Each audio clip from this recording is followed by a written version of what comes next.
Hello, graduates of the class of 2020. My name is Jerry Schrock.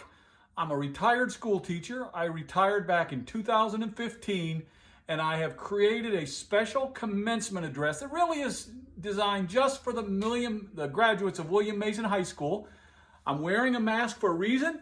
I'll take it off now because I'm inside my own house, but I will tell you at the end of the video why the heck I wore this mask in a commencement address from a stranger who you may not even know. I want to make sure that you all know that you're appreciated.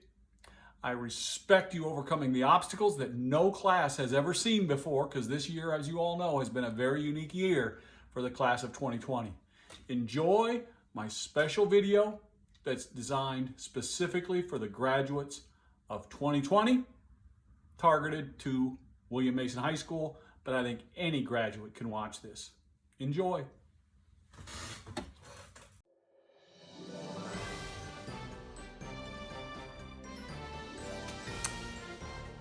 Hello again. I'm glad that you decided to watch this video. I hope that I do not disappoint, and I hope that I do not bore you to the point where you stop watching. Please stick around. I think you will find some words of wisdom.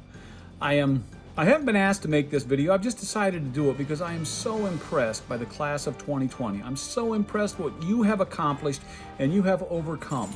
I'm going to tie that into my story here a little bit as I'm going to tell a few stories about it, but I just got to let you know a couple of things about me. Number one, I've gone on a healthy journey, started about a year ago, back in May 15th of 2019. And I've lost so much weight that my suit doesn't really fit. This is the smallest one that I had, and this is actually the smallest dress shirt that I had. And as I look at it, I'm just a little bit disheveled today because it doesn't fit as well as I would like it to fit.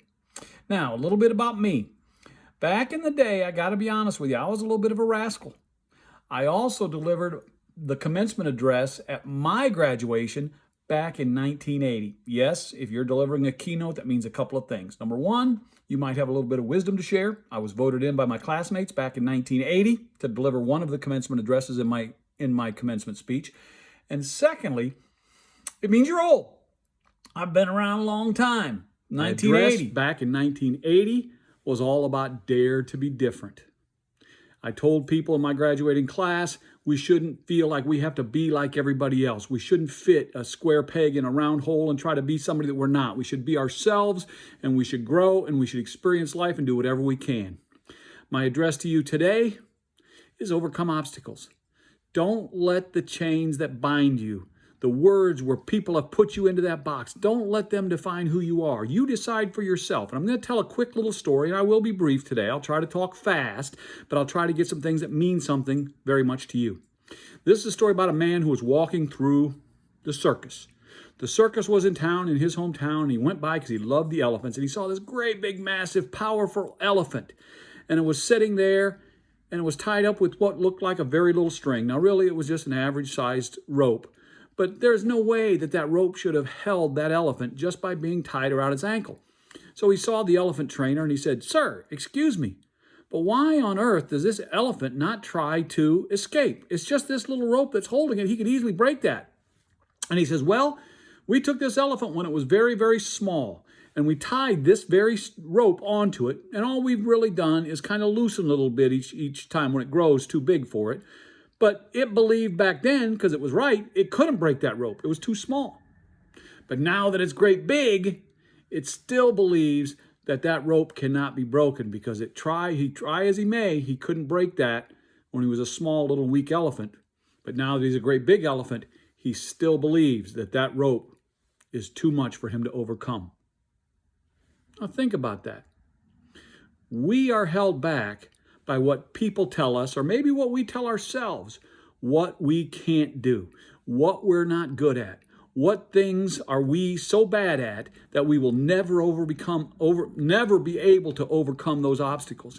Just like that elephant in the circus, we hold ourselves back because we start to believe those toxic words that people tell us, just like that rope, that one little flimsy rope that held that elephant in place, as all kinds of people would walk by and take selfies with it and laugh at it and sometimes even throw things at it and make fun of it because this was this big, powerful elephant that believed it couldn't break free from the binds that people have made for it. Think about that. Now, my next story is about a Native American warrior, really all Native American warriors. If you know me, you know I have great respect for the Native Americans. They have overcome so much in their cultural history. They treasure that history, they value that history, and they still try to live it every day. But with that being said, this is about what all Native warriors are taught, Native American warriors are taught to believe. They believe that if you're walking on a path and you're headed to a destination and both paths will take you to the same destination, one of them is a very smooth downhill path. It's in the shade. It's not going to be difficult. As a matter of fact, it's almost a direct route. You'll get there very quickly on the very easy path. But the other one is a very difficult path. It's in the blazing hot sun. Sometimes there's monsoons and rain and lightning, and there's dangerous animals, and there's ups and downs and rocks and treacherous snakes and poisonous snakes, I should say, and all kinds of things that can bring them harm. Which path do you suppose a Native American warrior will take? You probably say, oh, that's easy. They'll take the easy path. But no, you're going to say, oh, I can tell you already, Jerry Schrock, you're very tricky. And you're going to say he should take the difficult path. You're exactly right, wise ones. That's why you're high school graduates today.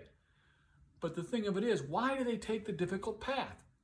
It's because they are taught. They have been ingrained in their culture that when you take a difficult path, you become stronger by completing the journey.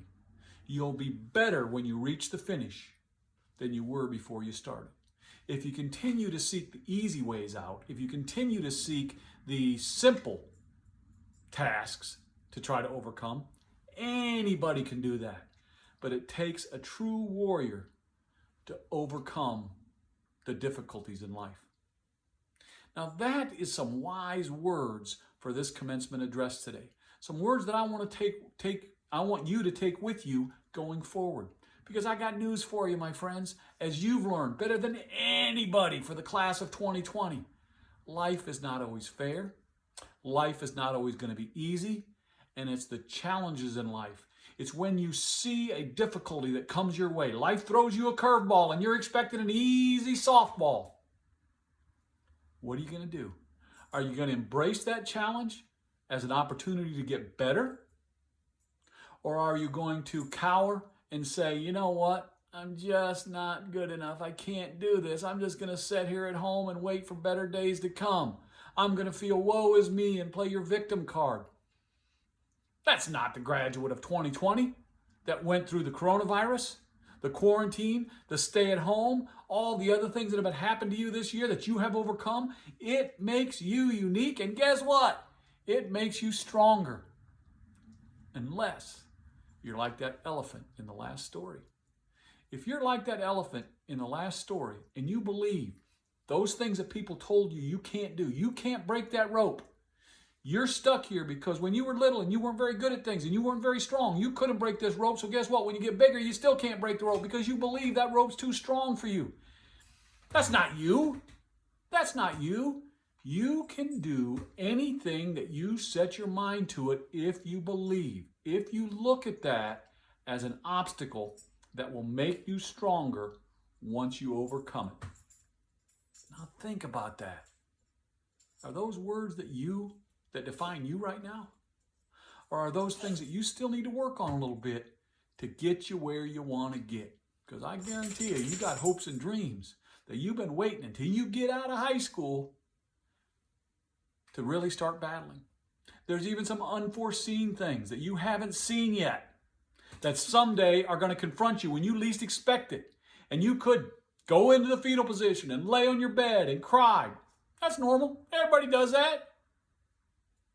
But the true warriors say, you know what? I'm going to kick this challenge's butt and I'm going to be stronger for it. That is my challenge to you today. Accept it and you will change the world. You will accomplish everything that you ever expected and a lot of things you never thought you could do, and you will continue to be awesome. Overcoming obstacles. Dare, not just to be different, like I said back in 1980, but dare to overcome the challenges that you're not even gonna see coming, but you're going to be ready for them because you, my friend, are a graduate of the class of 2020. No one else has overcome obstacles that you all have overcome by getting to this day, Commencement Day 2020. All of my best to you. Now, while I worked at Mason High School, I was an American history teacher for every year that I was there. And what I noticed while I was teaching American history is our students knew very little about the history of their school and their city. They knew it was William Mason High School, but they didn't know that William Mason was an American Revolutionary War veteran. He earned the title to purchase land in Ohio after he left the military, and he came to this area and he purchased the land that we now call Mason. 2 years after he bought it, in 1803, he built a schoolhouse and finished it in 1805. He wanted his children to have a great education. So you see the long history of education in the city of Mason. Next, underneath the year 1805, you see 7 stars. Those 7 stars are for the 7 graduating seniors at the very first commencement for Mason High School back in 1886. This commencement ceremony was held above what is now the Fifth Third Bank. Back then, it was a little bit of a theater or a auditorium where people could go and sit and listen to each of the 7 graduates deliver a commencement speech. Can you imagine? 7 graduates at the very first commencement ceremony. Now, there were other graduates before that year, but there was never a commencement ceremony for them. They spoke about the same kind of things that you would have spoke about. One student spoke about math. Another one talked about the teachers. Another one talked about the future. They talked about the hardships they overcame, just like the class of 2020. You, my friends, are now a part of that culture forever. Can you imagine 7 compared to the hundreds and hundreds, and I don't even know how big the graduating class was this year, that are all part of the Mason High School legacy, just like you are. I hope that helps a little bit. Well, there you go, my friends. I wish you nothing but the best as you travel out into the world and do the best that you can. But you know what? I also wish a little bit of hardship on you, a little bit of obstacles, a little bit of difficulty yet in your future. I know that seems odd to say, but why? Because I believe you are not that elephant that doesn't believe you can break that rope. I believe that you now are a Native American warrior who is willing to accept any obstacle as a challenge that will make you stronger, and you will be ready for whatever life throws at you, because it's not all gonna be smooth sailing. And you who wondered whether I'm wearing pants or not, I'll let you answer that question for yourself. As promised, I told you at the beginning of the video, I would tell you why did I wear the mask at the beginning and why do I now wear it at the end. It's because this should not be something that you forget. This should be the symbol. This should be your badge of honor, the graduating class of 2020, who never have been the same as all the other graduating classes that came before. And I pray never had anybody overcome any obstacles like you guys have overcome in the past, but you did it. You are unbelievable. You are unbreakable, and you are unstoppable. And this mask and any mask that you've worn is a badge of honor of what you've overcome and what obstacles have made you stronger in your life. All of my best to y'all. Good luck, and make a difference.